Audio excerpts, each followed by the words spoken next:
பெரம்பலூர் மாவட்டம் இருர் பகுதியில் திருச்சி சென்னை தேசிய நெடுஞ்சாலையில் போக்குவரத்து நெரிசல் ஏற்பட்டுள்ளது. இதுகுறித்த விவரங்களை செய்தியாளர் ராஜவேலிடம் கேட்கலாம். ராஜவேல், தற்போதைய நிலவரம்.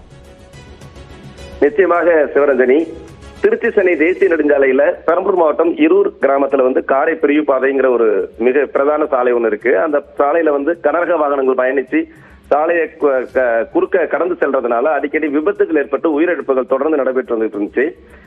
இதற்கு காரணமா வாகன ஓட்டிகளும் அந்த பகுதியை சேர்ந்த பொதுமக்களும் நீண்ட நாளா கோரிக்கை விடுத்துட்டு இருந்தாங்க. இதன் அடிப்படையில இந்திய தேசிய ஆணையத்தின் சார்பில் அந்த இடத்துல உயர்மட்ட மேம்பாலம் கட்டத்துக்கான பணிகள் துவங்கி கடந்த 2-3 தினங்களுக்கு முன்பு சர்வீஸ் சாலை அமைச்சு அதன் வழியா வாகனங்கள் எல்லாம் திருப்பி விட்டுருக்காங்க.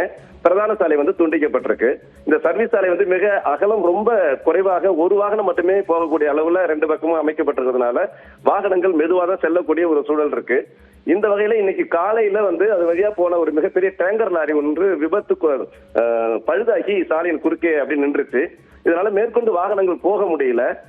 நீண்ட வரிசையில வாகனங்கள் நின்றதுனால சில வண்டிகள் பிரதான சாலையில மேல போயிட்டு சைட்ல இருந்த கட்டைகளை சிறிய அளவிலான கட்டைகளை உடைச்சிட்டு திருப்பி அது வழியா உள்ள போயிருக்காங்க.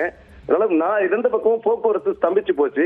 இது மட்டும் இல்லாம எதிர் திசையில வந்த அந்த சாலையில அந்த சர்வீஸ் சாலையிலேயே வாகனங்கள் உள்ள நுழைஞ்சதுனால 2 பக்கமும் வாகனங்கள் போக முடியாம மிகப்பெரிய அளவுல போக்குவரத்து பாதிக்கப்பட்டது.